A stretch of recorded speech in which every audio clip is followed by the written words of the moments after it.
Okay. And then you gave birth. How was your birth experience?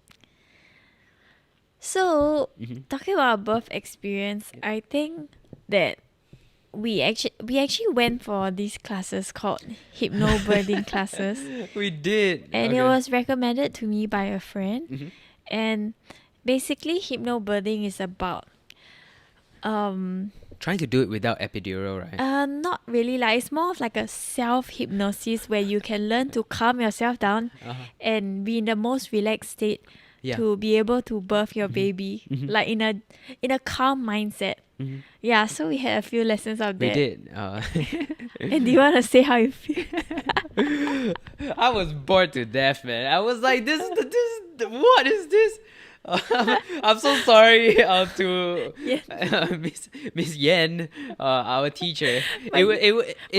We fell asleep. We so fell many asleep times so together. many times, and after each session, I was like, darling, with the wedding, with everything that's going on, do we really need this? And you were like, yeah, hypnobirthing and stuff. And I was like, Honestly- okay, we'll continue doing it, and then we'll have the next session where I honestly I don't even remember, but You're so naughty because you will just like pretend that you have to go to the toilet or something, but you just go to the room and lie down, right? yeah. You're horrible. Because we had like private classes. No, and then I was really hoping that she would say, okay, we can go on without him. But she was like, no problem, we'll wait for him. I Yeah. was like, even though that's a really good teacher right there, I was like, oh, just let me go already. I'm not the one But giving birth. come on, do you learn anything about it? Like anything about giving birth through that class? A little. What? That I guess hypnobirthing works for some and doesn't for some. I don't know. Okay. In the end, you did a few classes, and during the birth process you did try. Yeah, honestly, I think it worked for me. Not necessarily in the sense where I could do completely without pain Yeah. relief, but I was able to push Stali out quite easily, and I think I was quite calm Yeah. through Yeah. my whole. So it did help. I think so. Maybe Okay. without it, I would have been more like, I just want to know that my money was well spent. come Because on. because Come okay, let me on. explain. Yeah. I paid a very premium price for the teacher to give us private lessons in our house. Yep. Because usually this hypnobirthing lesson is sort of like in a group, Classroom. in a class. Yeah. Yeah, so I'm glad that the money was well spent, more or less. Even though halfway through you just couldn't handle the pain, and we went from relaxing meditation music, and then we played Kanye West. Yeah, because I tried the laughing gas and it was very fun. Like Mhm. in that moment, like I was like damn high, I think, and I was just like, "Come on, play me some Yeah. music." And you were having so much pain. Yeah. I was like, But after let a me while, end like this. it I didn't turned really off. work. Yeah. Yeah. After a while, Well, meditation music worked for a while, I did. and then it didn't work. Uh-huh. And then I played the Kanye West music, and then it did work for a while. Like 20 For- minutes for max. An hour, come on.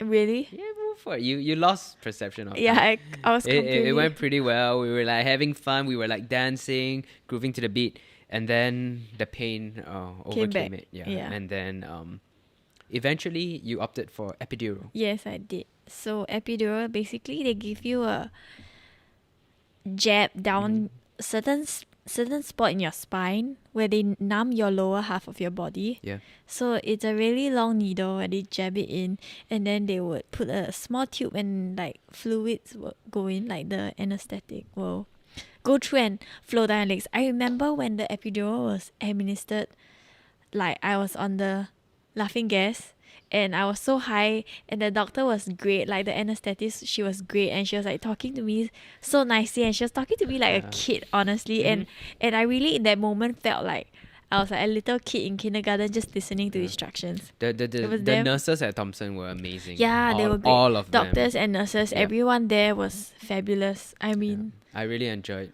even though I wasn't the one giving birth. Yeah, it I was really like a enjoyed being there. staycation, It was like the best staycation. And then we ordered food. and you brought your PlayStation, I right? brought my PlayStation. Oh my god, this guy. Yeah, and with like everyone would come and FIFA. Yeah, but it was Yeah. really fun. It was really fun. Yeah. I think you weren't able to enjoy most of it because you were stuck on the bed. Oh yeah, because okay, so my whole pregnancy was really smooth, but the only thing that happened to me after I gave birth was this thing called pubic symphysis disorder, where I actually kind of tore my ligament. I don't even know what's the right word, but basically my ligament was not in the right place and Yeah. I couldn't walk. I needed physiotherapy for the whole stay in the hospital. Usually when you do like a natural delivery, it takes about 1 to 2 days for you to get back on your feet and like you can leave the hospital really quick. Yeah. But we were there for like 5 days. We were. 4 5 days. Yeah, I think more. I think 6. really, I don't know, but I just knew that I couldn't walk and I had to use like a walking stick at one point of time to actually walk to the nursery to see Starly. Yeah. Yeah, and like in that moment, right, I felt like I was in a nursing home. Like I was like an elderly, just trying to make my way down the aisle. But yeah, thankfully, I recovered Yeah. and I was able to go back like after Starly's flipping around. While we are doing this podcast, we're actually watching Starly Yeah. on the phone on our CCTV. Yeah, we might have to stop. No, I think she's good. She's good? Yeah. Okay. So yeah, like around the 5th day, I felt much better and I could walk really slowly, and that's when we went home. Yeah. Yeah, and 5 days. yeah, and you were really sweet because, like, I didn't want you to stay in the hospital with me for so long because you didn't really have a comfortable bed like at home lah. I for just sure. slept on the sofa. Yeah, but I mean, the sofa was comfortable. They converted it into a bed. yeah. So it But was okay. But I knew that you would definitely prefer being at home compared to No. staying in a hospital. Well, not if you and Starly were in the hospital. Yeah. And So- I had fun every time I saw Yeah, Starly. that's true. And then every time they push Starly in, I would be like, oh, we'll get so excited. Yeah. And then we'll call the nurses, hey, can you bring her in? Yeah. Bring the baby in. And then she have to go back to the nursery and go under the light. Oh, She had to go yeah, under the she light had because she has jaundice. jaundice. But most Asian babies would Yeah. probably have for a period of time. Yeah. But she was fine also. So yeah, I think when like motherhood, like the next point where it really like the checkpoint where it started like getting like intense was when we came home. It's like, okay, now you're on your own. Oh, I yeah, know, because the nurses would like change the diapers, yeah, the shower nurses for were the so baby. good. Like the nurses would do everything and like you just relax and try to recover and just eat. And But when we came back, right, we had a great confinement nanny. we did. And she was great. She was really awesome, and we miss her. Yeah. And she's also the same nanny that Naomi had. Yeah. She was great. And without her, I think I would be so lost and so confused, Yeah. honestly. Like, and like we couldn't bear for her to leave. We were trying to like we kept extending. The funny thing is like we extended the hospital stay, we extended the nanny, we tried to extend everything. So we really enjoyed like the full package of everything. But it was after a few months, nanny left. Yeah. And I think like I was really upset the day she left. I was like, oh my god, like now I'm all alone and how am I gonna have to deal with all of this by myself? So like the last few weeks before she left, she was like slowly guiding me on how to do it on my own. But I just felt like I was not ready for her to leave. But that being said, like we will never be able to feel ready for her to leave until she leaves, and then we like True. And also after she left, then I felt more connected to Starly. Yeah. Because like you said, before she left, I pretty much just carry Starly for 5 minutes. A day. Yeah, 5 minutes a day. Maybe burp her once in a while, watch her. But there will never be like alone time with me and Starly. It's always me, Starly, and Nanny. Yeah. So like I'll feel kind of awkward like talking to Starly. Yeah. Maybe. I don't know. Okay. I'll just like go in at night and like Pet rub her head. Yeah. But when the nanny left, we were very sad. Yeah, we were. And we told the nanny, we'll see her again. So all you have to do is get pregnant. Oh We'll my see the gosh. nanny again. So don't miss her too much. Yeah, it was so intense. Yeah. But like I think there are many mummies out there who also fear the moment or feel For worried sure. Especially when first the time moms. nanny leaves. But I think you must remember that you are the mommy and you are able to do it. Don't worry, don't overthink it, and have confidence and faith in yourself. Because I think I was overthinking it a lot. I was like, I can't do it, like I won't be able to do it. But the first step is, being confident and saying like, it's okay, it's part of life. We will learn together with baby, one step at a time. And I think that was when I really started to feel more empowered and like more ready to take care of her. You can do it, moms. Don't be afraid. Yeah. You're made for this. Yeah. Right? You are. I mean, we're genetically made to do this. Yeah. And I don't know, I think you're doing a great job. Oh, thanks, I think baby. you're a great mom. I think you're a great dad. Yeah.